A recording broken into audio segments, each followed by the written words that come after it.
পূর্বাঞ্চল এক্সপ্রেসওয়ে বাংলাদেশ তথা ঢাকার সবচেয়ে আধুনিক ও প্রশস্ত যোগাযোগ সড়ক। এই সড়কটির দৈর্ঘ্য 12.5 কিলোমিটার কিংবা 7.8 মাইল এবং 8 লাইন প্রশস্ত বিশিষ্ট দ্রুতগতির এই সড়কটি কোনো ধরনের ট্রাফিক সিগন্যাল নেই। এভিনিউ এক্সপ্রেসওয়ে সড়কটির প্রশস্ততা প্রায় 300 ফিট। এই এক্সপ্রেসওয়েটি ঢাকার পূর্বাঞ্চল নতুন শহরকে মূল ঢাকার সঙ্গে সংযুক্ত করেছে। নান্দনিক এই সড়কটি বাংলাদেশের একটি আইকনিক সড়ক যোগাযোগ ব্যবস্থা বলা চলে, যা 300 ফিট নামে অধিক পরিচিত।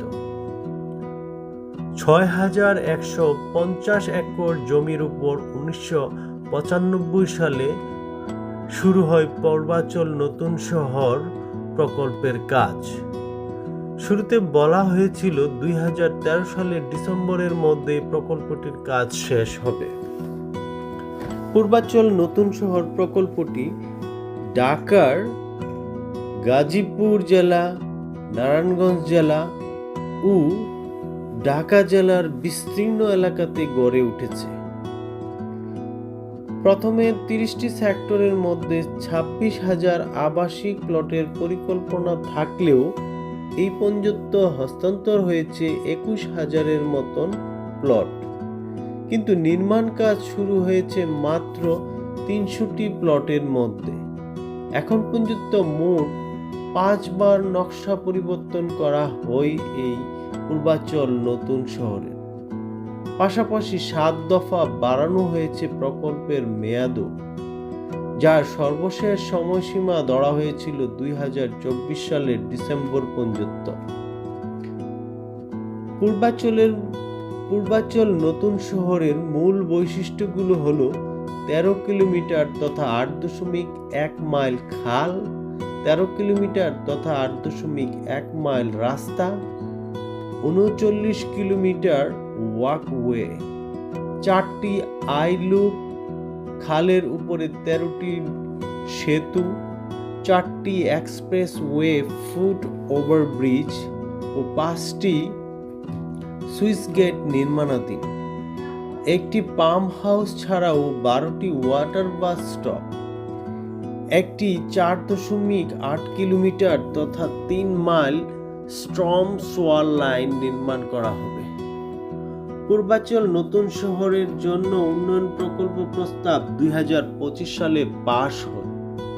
এই প্রস্তাবে 8 লাইনের এক্সপ্রেসওয়ের কথা বলা হয়েছিল, কিন্তু তহবিল স্বল্পতার কারণে 2013 সালে 4 লাইনের সড়ক দিয়ে এক্সপ্রেসওয়ে প্রকল্পটি শুরু করে রাজধানী উন্নয়ন কর্তৃপক্ষ রাজুক। 300 কোটি টাকায় সংযোগ সড়ক নির্মাণ করে রাজুক। 2015 সালে একনেকের ঢাকা বিশদ এলাকা পরিকল্পনা পাশ হয়। এই পরিকল্পনায় কুড়িল থেকে বালু নদী পর্যন্ত সংযোগ সড়ক, 2 পাশে 100 ফুট খাল নির্মাণের ব্যয় উল্লেখ করা হয়েছিল 5,287 কোটি টাকা। বিদ্যমান প্রকল্পটি সম্পূর্ণ করার পরে প্রকল্পটি নভেম্বর 2018 সালে 8 লেনের এক্সপ্রেসওয়ে রাস্তাতে সম্প্রসারণ করার পরিকল্পনার সাথে সংশোধন করা হয়েছিল। পরবর্তীতে প্রকল্পের বাজেট সংশোধন করা হয়েছে 10,330 কোটি টাকা। সংশোধিত নকশা অনুসারে খাল নির্মাণের জন্য 300 ফুট সড়কের বদলে নির্মাণ করা হয় 235 ফুট রাস্তা। পূর্বাঞ্চল এক্সপ্রেসওয়েটি রাজুকের পরিবর্তে বাংলাদেশ সেনাবাহিনীকে পুনর্নির্মাণের সিদ্ধান্ত নেওয়া হয়। রাজুকের তথ্য অনুযায়ী পূর্বাঞ্চল নতুন শহর প্রকল্পে আবাসিক প্লট মোট 26,213টি, যার মধ্যে 3 কাঠা আয়তনের 11,209টি প্লট, 5 কাঠা আয়তনের 10,361টি প্লট ও 7.5 কাঠা আয়তনের 2,618টি প্লট তাছাড়াও 10 কাঠা আয়তনের প্লট রয়েছে 2025টি। এছাড়া অন্যান্য প্লট আছে 3563টি। এর মধ্যে কম বেশি আয়তনের 15টি অ্যাপার্টমেন্ট প্লটও রয়েছে এই রাজউক পূর্বাঞ্চল প্রকল্পে। তাছাড়া এখানকার প্রশাসনিক কার্যক্রমের জন্য রয়েছে প্রশাসনিক 472টি এবং বাণিজ্যিক এলাকা গড়ে তোলার জন্য পূর্বাঞ্চল নতুন শহরে রয়েছে 1033টি বাণিজ্যিক প্লট। এখানকার শিক্ষা ব্যবস্থা ও আরবান ফ্যাসিলিটির জন্য রয়েছে 2043টি প্লট। অন্যদিকে এই এলাকার অধিবাসী ও ক্ষতিগ্রস্তদের জন্য বরাদ্দ দেওয়া হয়েছে 7,864টি প্লট। পূর্বাঞ্চল নতুন শহর প্রকল্পটি বাংলাদেশের জন্য একটি অবিস্মরণীয় প্রকল্প হলেও এটি এখনো যেন স্বপ্ন রয়ে গেছে ঢাকাবাসীর জন্য। যারা এখানে প্লট পেয়েছেন এরা এখনো বসবাস শুরু করতে পারেননি, যদিও প্রকল্পের বয়স 30 বছর হয়ে গিয়েছে। তবে পূর্বাঞ্চল নতুন শহরকে নিয়ে এখানে রয়েছে নানান ধরনের পরিকল্পনা। তারই একটি বাস্তব উদাহরণ হলো পূর্বাঞ্চলে অবস্থিত আন্তর্জাতিক বাণিজ্যিক কেন্দ্রটি, যেটি চায়নাদের দ্বারা চীন বাংলা মৈত্রী কেন্দ্র হিসেবে স্থাপন করা হয়েছে। তাছাড়া পূর্বাঞ্চল নতুন শহর প্রকল্পে রয়েছে গলফ মাঠের জন্য একটি বিশাল জায়গা। তাছাড়াও পূর্বাঞ্চল নতুন শহর প্রকল্পে রয়েছে খেলাধুলার জন্য বিশেষ স্পোর্টস জোন, যেখানে গড়ে তোলা হবে আধুনিক ক্রিকেট, ফুটবল সহ অন্যান্য খেলাধুলার মাঠ। তাছাড়া পূর্বাঞ্চল এই নতুন শহর প্রকল্পে প্রত্যেকটি সেক্টরে আলাদা করে রাখা হয়েছে school, community centre, groceries shop সহ কার পার্কিং এর সুব্যবস্থা। মোট কথা, এই প্রকল্পের পরিকল্পনায় নাগরিকের সকল ধরনের সুযোগ সুবিধাই বিবেচনা করা হয়েছে। পূর্বাঞ্চল নতুন শহরটির এক পাশে রয়েছে বালু নদী এবং এই প্রকল্পটি শেষ হয়েছে ঢাকার পাশ দিয়ে বয়ে যাওয়া সেই শীতলক্ষ্যা নদীর পারে।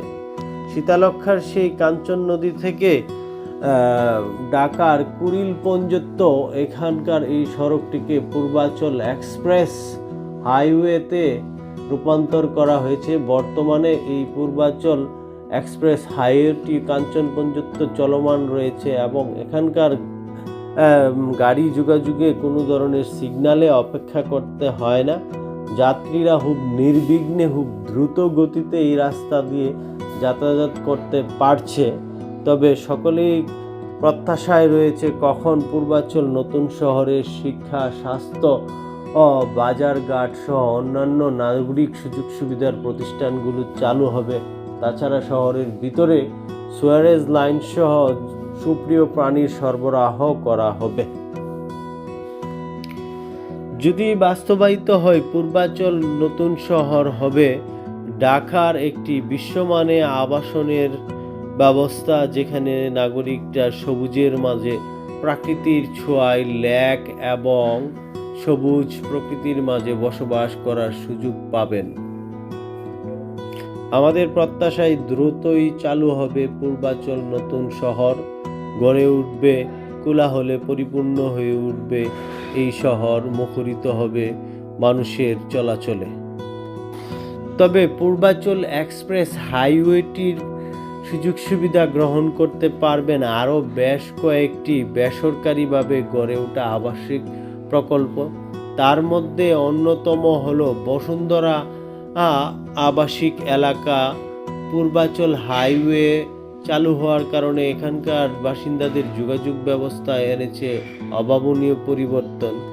এছাড়াও বালু নদীর পাড়ে গড়ে ওঠা বাংলাদেশ সেনাবাহিনীর তত্ত্বাবধানে জলশিরি আবাসন প্রকল্পটিতেও যোগাযোগের জন্য এক নতুন দিগন্ত স্থাপন করছে পূর্বাঞ্চল এক্সপ্রেস হাইওয়ে। এছাড়াও এখানে ছোট বড় বেশ কয়েকটি আবাসিক প্রকল্প রয়েছে, তার মধ্যে হলো পিঙ্ক সিটি, স্বর্ণালী হাউজিং। তাছাড়া পূর্বাচল নতুন শহরের শেষ প্রান্তে কাঞ্চন নদীর ওই পাশে গড়ে উঠছে আমেরিকান সিটি, যা পূর্বাচল হাইওয়ের সুযোগ গ্রহণ করতে পারবে ওখানকার বাসিন্দারাও। সকলেই ভালো থাকবেন, সুস্থ থাকবেন। আমরা দেখানোর চেষ্টা করেছি পূর্বাচল নতুন শহরের সাথে সংযুক্ত পূর্বাচল এক্সপ্রেস হাইওয়ের নান্দনিক পরিবেশ এবং নির্বিচ্ছিন্ন যোগাযোগ ব্যবস্থা। আশা করি সকলে ভালো আছেন, ভালো থাকবেন। আল্লাহ হাফেজ। পূর্বাচল নতুন শহরকে আরও বেশি আবাদযোগ্য এবং আকর্ষণীয় করে তোলার জন্য এখানে গড়ে তোলা হয়েছে আন্তর্জাতিক বাণিজ্য মেলার স্পট।